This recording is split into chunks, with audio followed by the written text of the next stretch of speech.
Hey folks, Tyler here at Everyday EDC, paying homage to Dave Likes Knives.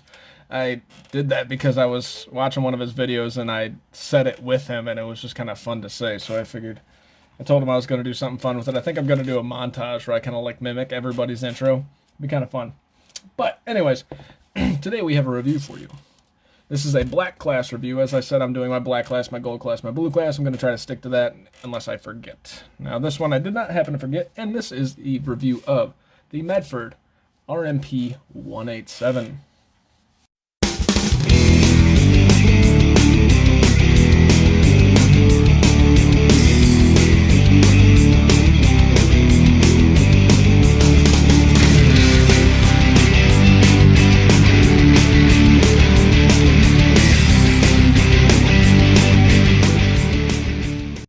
Alright guys, so this is the Medford RMP 187.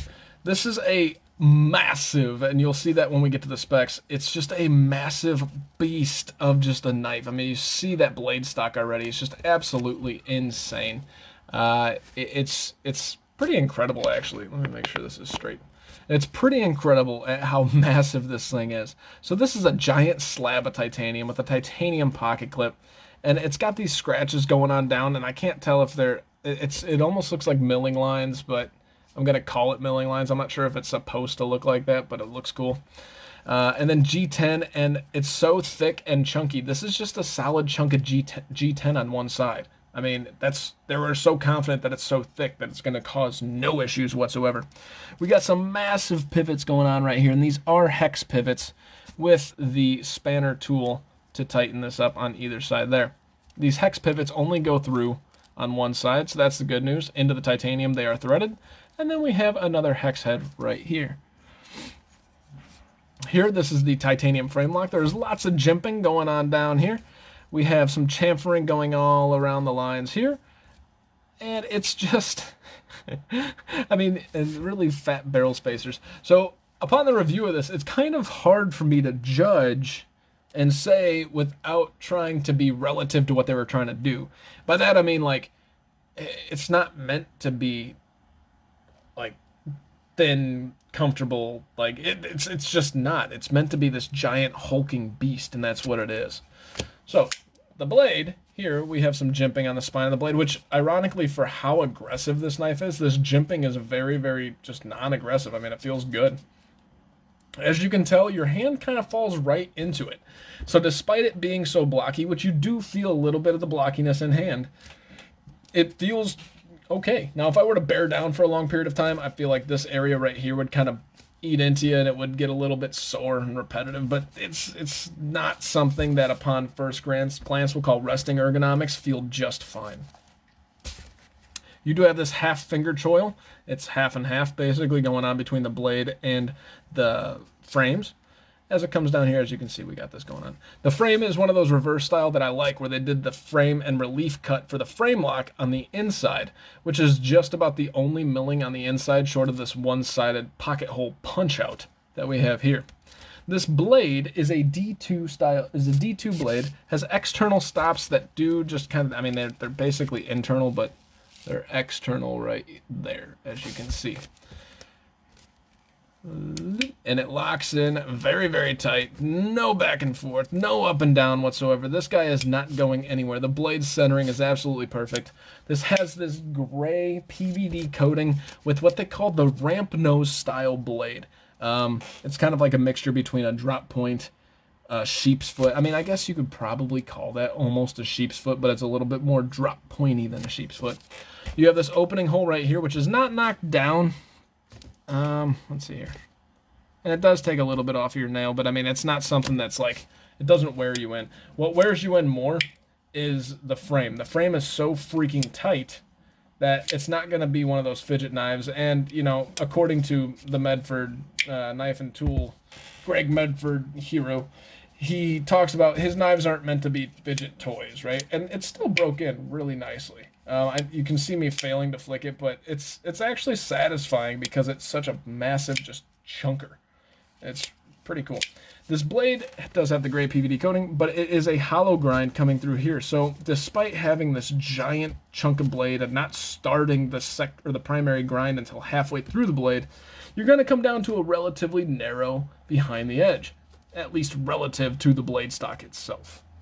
That is just about it when it comes to kind of like the details. This is kind of one of those, I'm really surprised at the price despite, I mean, it doesn't feel like too much went into this. I mean, you got a ton of jimping going on here and a cutout on the inside that when this is taken apart, it's just like dealing with the outside of a knife, right? If you're dealing with the frames and you had to do the milling, I would imagine you're just doing it on the other side. So I can't imagine that's too in-depth. You got some jimping going on right here and some jimping going on down there towards the pommel, but there's nothing else. There isn't even an over travel stop.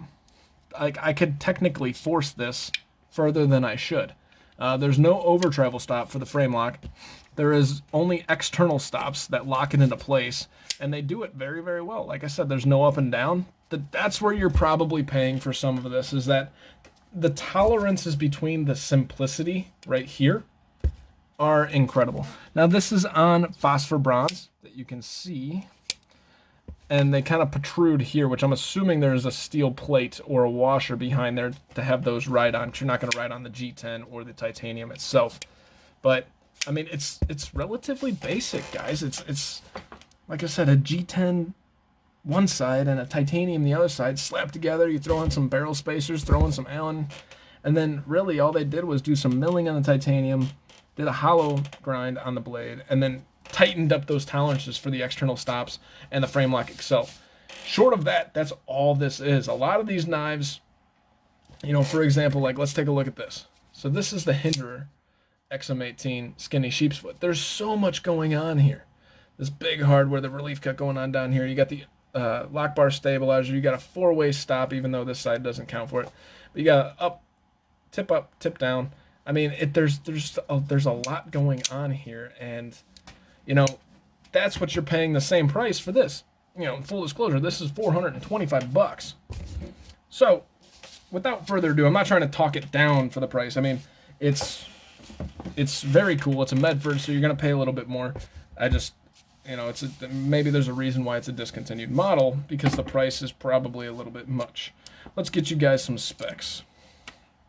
So, this beefy little tank is coming in at a whopping 5.25 ounces. So not too bad, but once you guys see how long it is, you're going to be like, holy smokes, 5.25 ounces.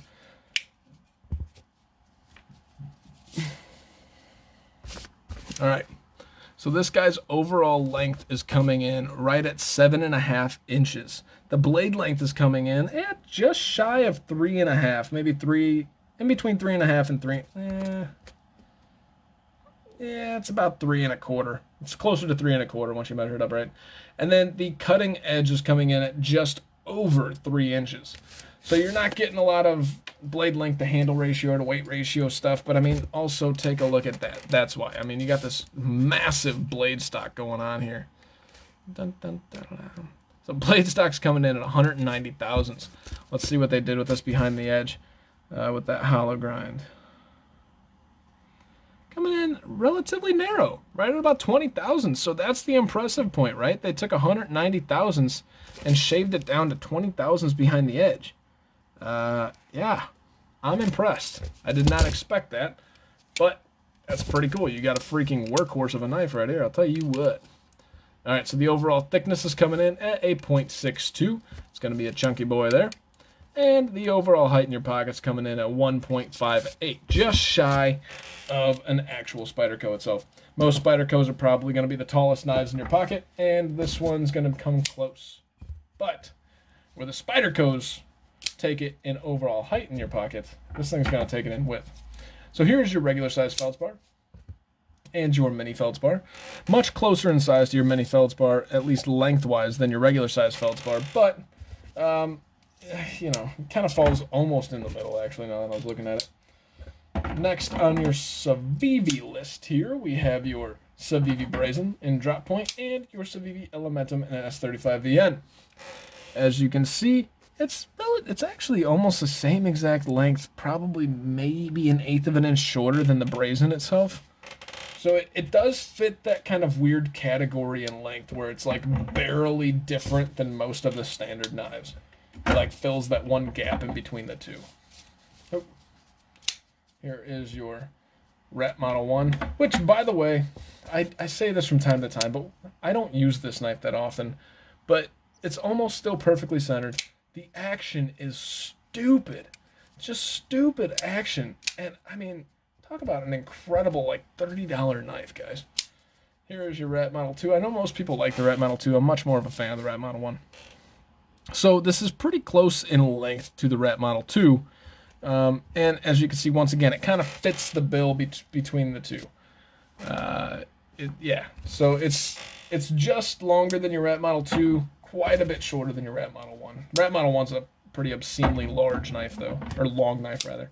Here is your PM2 Ultra. Basically, Ultra meaning that it has a button lock and titanium hardware. And your Spyderco Sage 5. As you can see, the Sage 5 is just about the same length, slightly shorter. Alright, so let's do a quick recap, which this thing is going to be easy to recap. As there's not a lot going on here. We have some peel-plied G10 texture with some Allen head screws that only go through to the titanium and they lock in there. You have the titanium on the other side, which is your frame lock, and all the milling is done on the inside, so you can access it. They even cutout going on right here, so you can access it. But there's all this milling on the inside. We got the jimping going on here, and the relief cut to give a little bit of spring tension to that frame. We have a generic pocket clip. It's just your standard popsicle pocket clip going on right there, with the spanner tool for both or spanner head screw for both of the pivot screws. We have a D2 blade, which I'm sure, you know, the Medford D2 is going to be insanely better than the Feldspar D2. You know, just take that with a grain of salt. D2 can be, from my understanding, D2 is very difficult to anneal to the proper temperature or heat treat, depending on, you know, who's going to judge what you just said. But it's going to be very difficult to get to the right temperature, whereas something like 9CR 18 MOV is very easy to hit that window of perfection. It's a much wider room for error. That's why, you know, you could take D2 at these higher levels and not be mad. It's going to actually do what it's supposed to do. I would have to do some research on that for you guys, maybe get back to you, but you know, take my word that I've read enough, and I'm sure a lot of you guys have read enough, that there's quite a bit of difference of, you know, hardness when it comes to the D2 and what it does. As you can see here, there's a D10 ball. Here's the cutout. It works fairly well. You can access it with your thumb. It works just fine. You can reverse flick it, and you just got to get a little bit of wrist because this is on phosphor bronze. As I said, there is no milling on the inside. It has these external stops which ride along the inside and stop right there. Let's show you guys. Stops right in there. I mean, that's like some of the most intricate milling in this thing. I mean, this thing's mostly just slabs. It has a very, very thick 190 thousandths blade stock, but it does come down to a whopping 20 thousandths behind the edge, which is probably the most impressive point of this whole knife itself. So what do I dislike, and then I'll jump into the likes. I dislike how wide this is. This is 620 thousandths, and it's not contoured. So the thicker knives that aren't contoured are going to give you that blocky feel and create a lot of hot spots around the grip. You know, it's not in the resting ergonomics, which is what I'm going to call it. And I kind of stole that from Neve's Knives. They talked about how, you know, you're resting when you're not using the knife, it feels good, but sometimes when you use it, you develop hot spots. This is one of those at the resting point, it doesn't feel bad, but I know that this blockiness is going to wear on your hands as time goes on if you're using it in hard use. The other thing I don't like, this is $425 when it came out. Obviously, it's discontinued. It's probably discontinued for a reason because people were like, you literally just molded some stuff. It had a couple precision milled areas, and that's it. The price at $425 I think is insane. This thing, in my opinion, I mean, it's short of the fact that you're getting huge pieces of material, which, if you guys know, you don't pay for the material as much as you pay for the labor that goes into it. So if you're getting M390, you're not really paying for the M390 as much as you are. It's harder to mill than, you know, your S30V or your S35. It's one of those that it's a little bit more difficult to work with. So that's kind of what you're paying for on most things. Here you have D2, which is very hard to heat treat to the right temperature, so we know that. But G10 and titanium, I mean, you know what you're getting into when you go into milling titanium. And G10, I mean, that couldn't have cost you nothing. So that's an interesting price point for me. I'm not very happy with that. What do I like? I think it's fun. This thing's hilarious. You know, for example, just as a completely obnoxious example, look at that. That is your Elementum versus this guy. Let's get your Sage 5 here. Or no, this is your PM2. That's your PM2. Come on, focus. Look at that. It can almost fit inside this freaking guy. It is so damn wide. It is insane. So it's fun. The detent. The detent is actually perfect on this. It makes it fun to fidget with. I know I'm failing it at times, but it's just a fun little fat, chunky boy to just flip around. I think there's something fun about something so obnoxious, and that's what we're drawn to. So that's another like. And then the last real like, I mean, I wrote down beast. I mean, that's not really a like. I just like the fact that it's a beast. But the last little like is the resting ergonomics feel good. And even though it forces your hand into a certain place, it feels good in that place. But then again, that is resting ergonomics. Now, if I'm bearing down on this and I'm squeezing hard, that's not comfortable. But if I'm pushing, you know, that's not comfortable either. I think when you use this in hard use, you're going to find that you don't think it's that comfortable. Plus, it's not going to be a good slicer. This thing is almost 200 thousandths thick at its blade stock. This hollow grind is going to help for slicing, but if you have to push through some material, this wedge is so fat, it's going to fight you the whole way. So what are my overall conclusions? I think this thing's cool. I think the Medford MKT RMP 187, I think is fantastically cool. I think it's a novelty. I don't know that I would ever. It's kind of like the Praetorian. The Praetorian's super freaking cool, but at least it has all these different milling things going on. There's just a ton going on with it. So you kind of understand the work that went into this toy is well founded. The work that went into this doesn't feel crazy.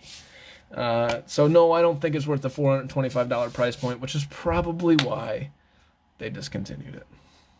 That's all I got for you guys. My name is Tyler. This has been Everyday EDC. You guys stay sharp, stay safe. Thank you so much for watching. Have a great freaking day, guys. Hey guys, listed is my Patreon, my Instagram, and a special shout out to all the Patrons. John, Sammy, Eggs and Ham, Jason M, Dogtooth, Kaiba, Mickey, Wolf, and Captain Steve. Thank you guys so much for watching. My name is Tyler. This is Everyday EDC. You guys stay sharp, stay safe, and have a great freaking day.